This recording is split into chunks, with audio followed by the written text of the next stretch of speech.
short. My name is Cinzia Missiroli, I'm the Director of Standardization, and I'm very pleased to see many people with us. We, after a few years, we have decided to make this event really a full physical event. And the reason being, can we change? Yeah.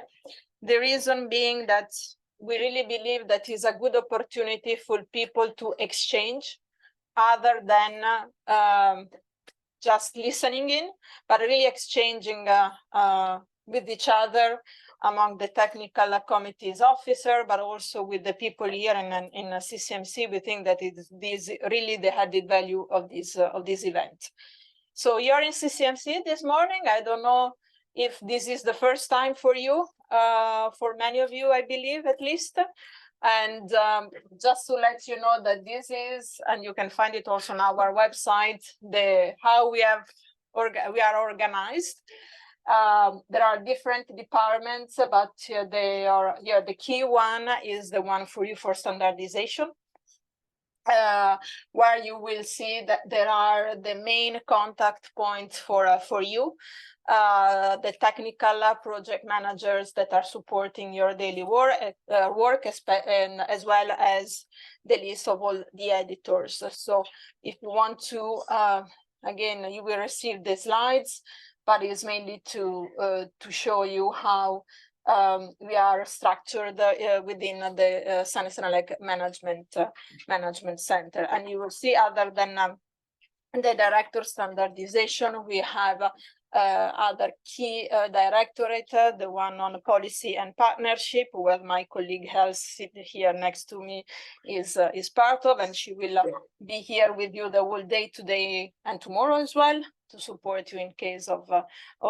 any need, as will be my colleague Alberto, that is over there in the corner, that is the one that has put together all the agendas of these 2 days. So if you have any complaints, go directly to him. And you have, I know, any feedback, of course, for improvements is always welcome.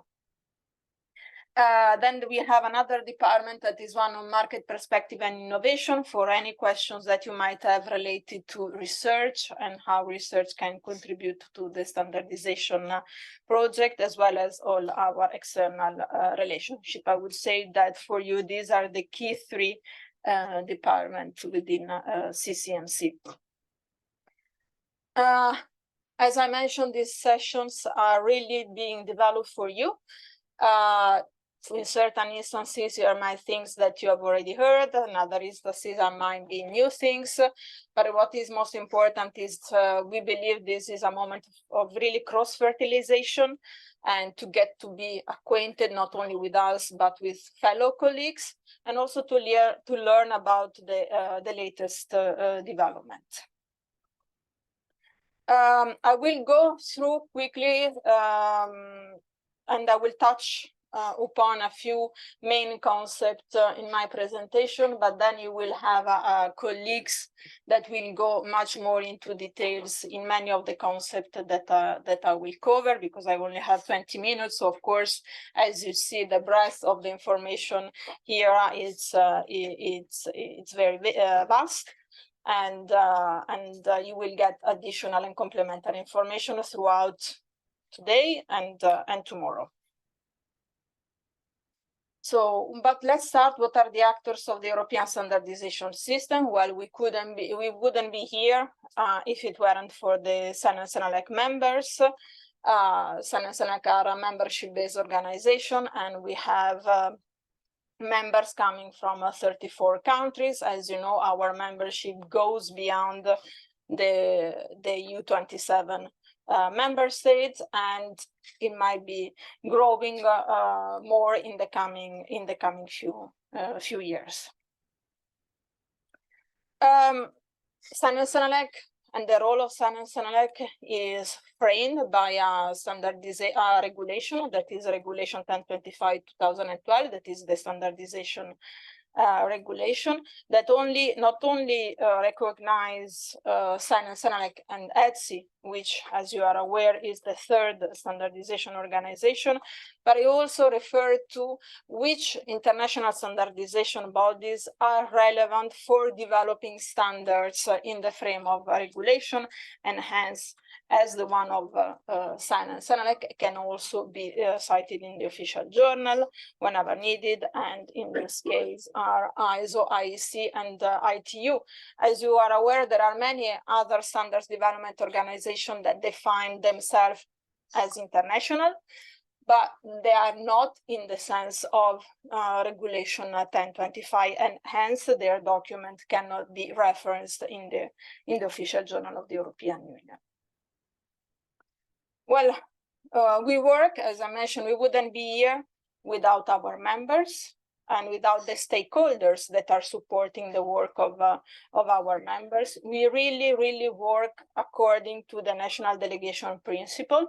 So every time we initiate an activity at European level, we really refer to our members, not only for taking the lead in those activities, but also in identifying those experts that are best fit to support the drafting of the relevant standards.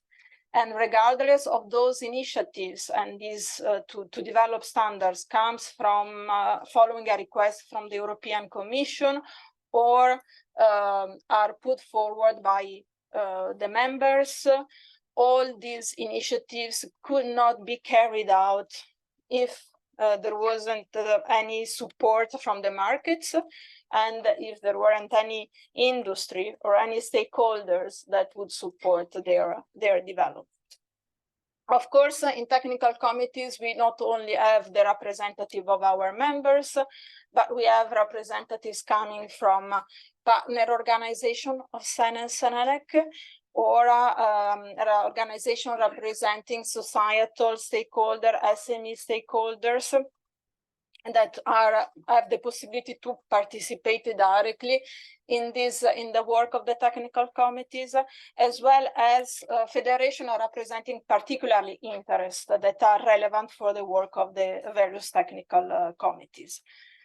All these European organizations have an observer status, so they have the possibility to contribute to the work, but ultimately they cannot vote during the voting process.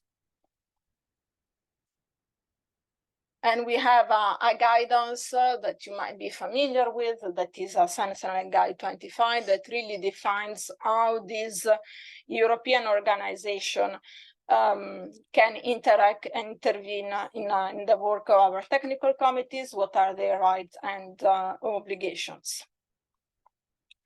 I don't have to go that much into details in that, I believe, but I would like to underline that all the technical committees report to the technical boards, the CEN technical board and the CENELEC technical boards.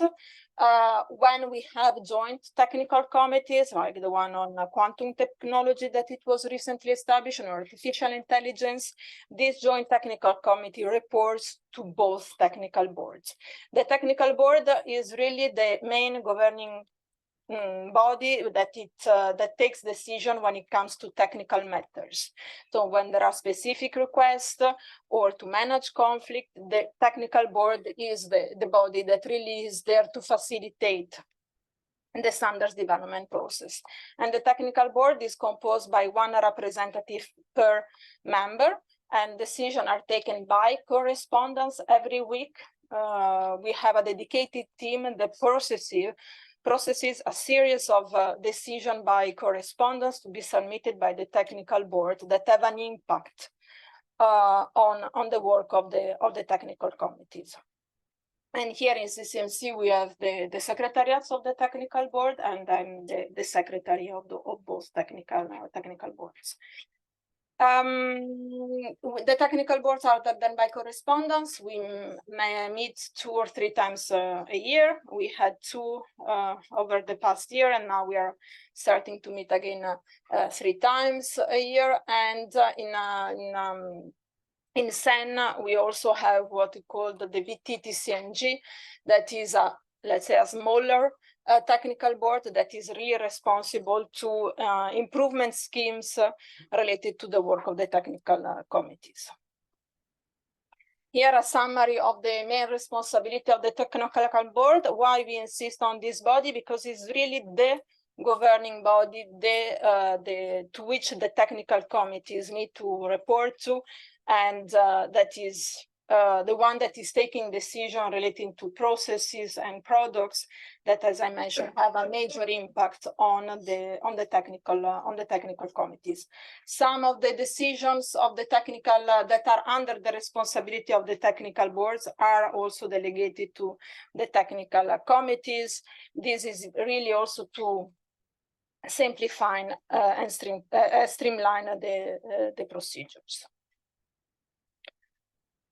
Here is an overview of the documents that I guess you are very well familiar with, that are the ones that are developed by CEN and CENELEC, that are the European standards, that are our, I would say, our flagship. And once we develop a European standards in CEN and CENELEC, as you know, all our members have the obligation to implement it at national level and withdraw any conflicting national standards. When we are not able to develop European standards, especially, for example, in a field that is not mature enough, we have another normative documents that are technical specification. We call them pre-standards. Then we have informative documents, the technical reports. There are no normative elements into that.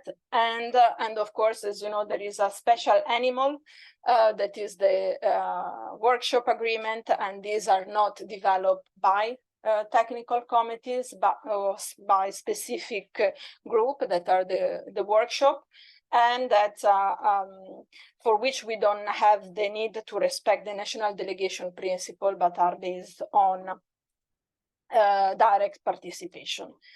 In CENELEC, only for CENELEC people, we have the harmonization documents that are similar, but not exactly equal to European standards.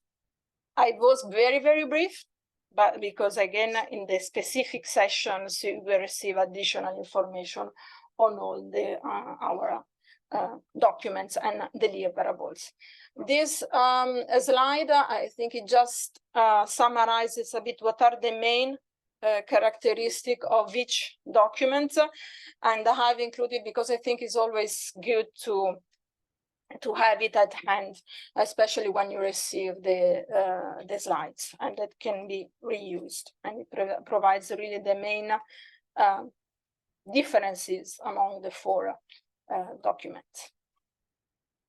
Well, I don't go that much into details because again here it's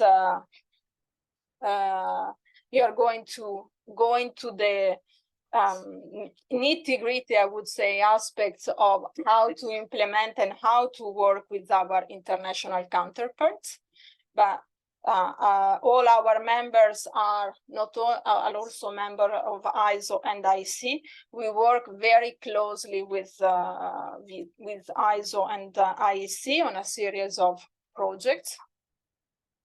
The percentage of collaboration and of projects similar with ISO and the one of IEC are slightly different. With ISO, the common projects are around, over the last few years, are around 40%, whether they are the double when it comes to CENELEC and IEC.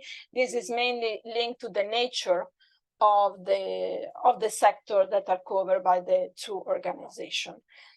The Vienna and Frankfurt agreement really gives you really gives you really a framework, both on operational and more strategic level, on how to how the organization works together. Another, I was referring to Regulation 1025, which is really the framework for our activities. The Regulation 1025 define not only the role of CEN and CENELEC as an international organization, but really the key aspects that are at the basis of the way CEN and CENELEC work, like transparency, inclusiveness, the participation of all stakeholders, but also define a few critical aspects on how standards are developed in support of the European legislation. And in particularly, I would like here to refer to Article 8, that is the Annual Union Work Programme. You will be confronted in your activities with this document that is yearly published by the European Commission after consultation with a broad range of stakeholders, including, of course, CEN and CENELEC. And when I say CEN and CENELEC, it is also with the technical bodies, with the technical boards, because it's important that whenever the Commission publishes this document, we have the possibility to inject our input on it and define what are our priorities. The Annual Union Work program really define a list of projects, of topics, for which CEN and CENELEC should expect to receive a standardization request from the European Commission. In principle, the Commission says that if it's not included in the Annual Union Work Programme, it cannot be subject of a standardization request. In practice, we have seen that from time to time, we receive standardization requests that were not included in the Annual Union Work Programme because maybe in the meantime, since its publication, a new emergent needs arise. The Annual Union Programme of 2024, we were informed that will be published in January. And as soon as it's published, of course, you will be informed and you will receive a copy of it so that you will see whether there is any future project that could fall under the responsibility of your technical committee. Well, once we have the Annual Union Work Programme and the topic is included there, the Commission is entitled to send us a standardization request. The standardization requests are drafted in consultation with the CEN and CENELEC. Every time we receive a draft standardization request, we set up what we call a SHRAG, that is a standardization request ad hoc group. And the role of the SHRAG, sorry for the weird acronym, is key, because that is the moment where they have the possibility to influence the content of the future standardization request in terms of content and in terms of time frame. And this is really crucial, and to put forward any issues, any contribution, any feedback that we will have to share with the European Commission. Because once it's finalized, the draft standardization request is then sent to CEN and CENELEC for final confirmation and official adoption. And of course, based on the standardization request, then we start the development of standards, some of which are, of course, those that are in support of the harmonization legislation and become Europe harmonized standards and are offered for citation in the official journal. I mentioned some of it because not necessary standardization requests are linked to harmonization legislation. Let's say 90% of the time are, but not only. Sometimes standardization requests are linked to policy or strategic priorities from the Commission. For example, we received one very recently on adaptation to climate change, to review a huge set of standards that we developed to comply with and to make them climate resilient, I would say. Of course, when it comes to the harmonized standard, we have the process with the consultant, and my colleagues throughout the 2 days will really go much more into detail in the assessment process and on how to make sure that we comply, we develop standards in compliance with the European legislation. More or less, currently, 3,000 documents are listed and cited in the official journal, covering several pieces of legislation.